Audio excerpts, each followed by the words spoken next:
Hello, everyone, and welcome to this new edition of the Blond Moderate discusses what in the end? Have you ever wondered what keeps a society together?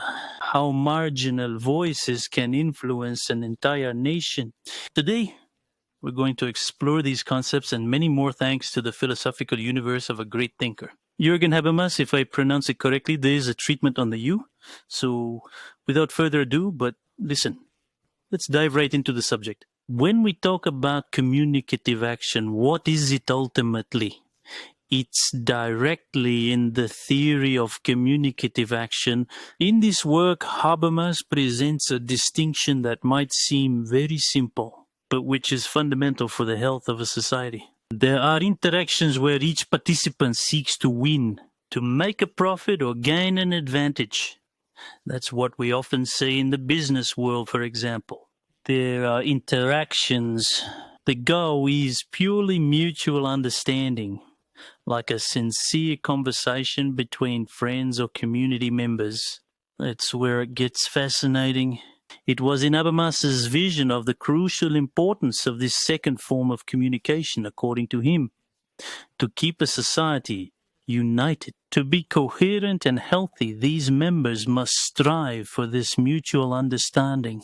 In an era where polarization seems to be the order of the day, his ideas resonate with striking relevance, and we also talk about rationality beyond efficiency. When we discuss rationality, our mind instinctively turns to logic, the efficiency. For Habermas, in his work Truth and Justification, pragmatism poses a provocative question to us. Here, rationality was not only linked to efficiency, here it was basically a quest for authentic and sincere truth. While diving into his writings, one discovers that a refreshing perspective where rationality is tied to sincerity, to a deep, honest search for truth in a world dominated by, for example, social media, misinformation, prevailing discourses, etc. These concepts remind us of the importance of deep reflection. And in these writings, what's interesting is the whole concept of public space and its challenges. Besides, it's one of the most famous concepts. We're talking about the public space, of course, this space which is metaphorical and sometimes even physical. This is where citizens gather to exchange, debate, and make decisions. This is the beating case of a democracy. Quebec, with its rich and complex history, no matter what critics of our history say, it's a rather vibrant example of this public space in action. Debates about languages, about identity, about culture, about the way we create wealth, for example. We shape the province, or at least our nation, and continue to do so. However, Habermas warns us that this public space is at risk. When we talk about the structural transformation of public spheres, it describes how market forces, commercialization, and media monopolization can transform this public space. So this open debate space ultimately into a simple theater, a show where real democratic debate is sidelined. Of society spectacle, guide bars, etc. Authors who are more prepared.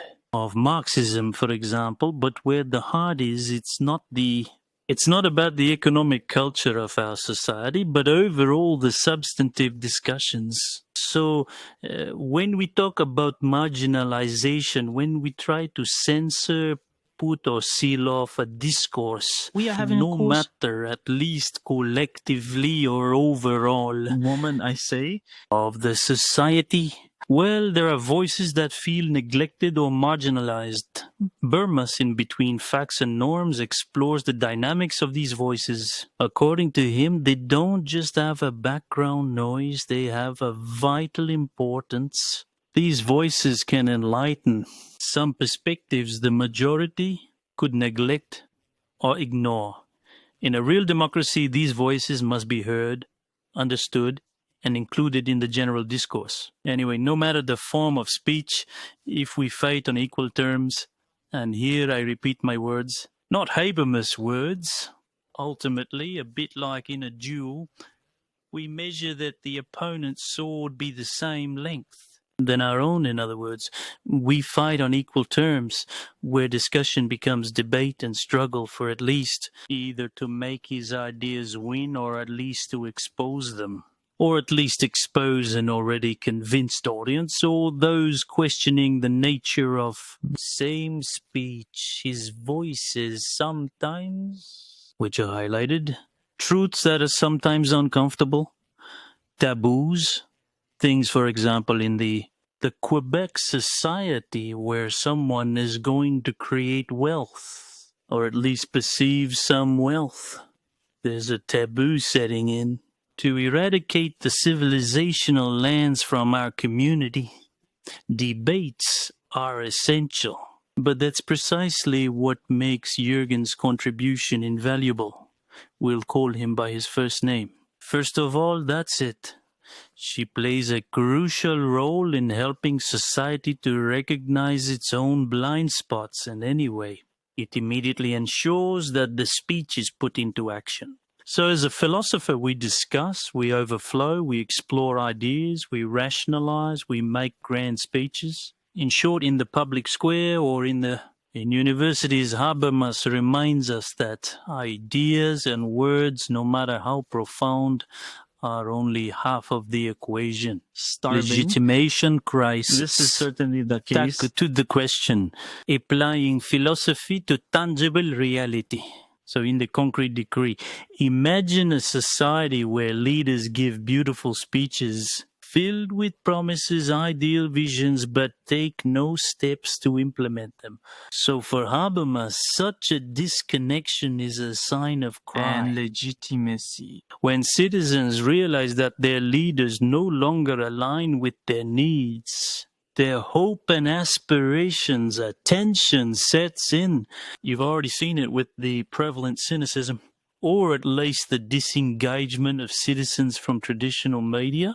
So what's setting up in our modern society? Well, it's social media where dissenting voices can be shadow banned. Should we say in English, until censorship, or at least when the user reports your comments. No matter the reason, even if they're not really hateful or even if they're not inciting crime, it's in the world we live in. So societies go through periods of crisis. It's inevitable.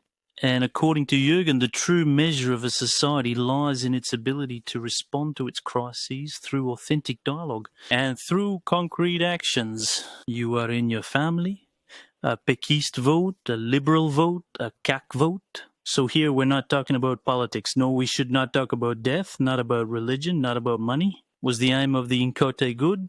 Was it not good? So taboos are set up, and many people even who don't have wit or eloquence or at least a ready rhetoric might censor themselves. That's what's quite interesting in the genuine capacity that individuals have. Words alone cannot heal divisions or meet challenges, but words followed by meaningful actions can. Or at least he is afraid. The challenge, however, is knowing what actions to take. In an increasingly complex world and global challenges such as climate change, the rise of inequalities, geopolitical tensions, determining the right path to follow can seem daunting. This is where the philosophy of aberrance can offer us precisely a compass, or at least a GPS, depending on your means, by valuing authentic dialogue, mutual understanding and sincere search for truth when two people are capable of mutually put one's ego aside and say, on this point it could be interesting. I don't agree with your proposition or premise, but at least I know where you're going. At least being able to accompany the other. In a day not just what is real, but also what is not real. A thoroughly empathetic demonstration so we can find collaborative and balanced solutions to our most pressing problems. So it doesn't matter if the debate follows with whatever sophists and types of the somewhat spectacular duels where people want the essentials. Some blood. If, for example, you have one of your friends who usually doesn't match to your what one might call the zeitgeist, the thought of the moment or your thought. Think of the moment. You are able at least to be guided by his words, or at least to not be in a context of absolute opposition. So even then, what is quite important in Jürgen's thought is the ability to break down marginal discourses, which is not our business, not to give them a platform, not to spotlight them, but to fight them on equal terms. No matter if it's people who are far right or far left, they should still... It doesn't matter if you're on their side or against them. The world isn't just about black and white, but with this societal debate without much censorship and a taboo that suppresses passions that others are going to have anyway, they are going to create their own eco room, their safe space and company, to name but a few. So we can also remember the importance of societal voices, particularly those that are often neglected or set aside. These voices, these perspectives are crucial to build a balanced and fair society. At first glance, you'd think it's pretty naive, but it's driven. I think Jürgen Habermas understands pretty well, even at his age of over 90. He still wrote articles less than 10 years ago. Generally understands that modernity has settled in. Our contemporary period is about simultaneity, immediacy, and live. Everyone can say everything about everything and anytime at any time. Nope, that's all. So, for example, we look at Quebec with its cultural richness, its social history, etc., etc. There's a living example of public space. We are reminded that despite the challenges, the disagreements, there is a sincere commitment to virtual understanding and dialogue that can lead to a more united and harmonious society. Well, I'd say in conclusion, I invite you to think about how you can... Goodbye. You can incorporate Habermas' teachings into your daily life, whether with your girlfriend, with your buddy, your co-worker, if informal communications allow it. How can you contribute to this precious public space? Because a democracy isn't just about dropping a ballot in a box and say each other again 4 years later or 5 years later, whatever. The jurisdiction you belong to, how can you listen and understand others in a more in-depth way? Also looking at his own ego, you are paved with knowledge, experiences, and also feelings. What doesn't suit you will generate a form of anger or rage that will somewhat destroy the meaningful scope and substance of your remarks. So it's up to see. We see here Stefan Bureau, who shared a post on LinkedIn stating exactly that we need a society who has that style.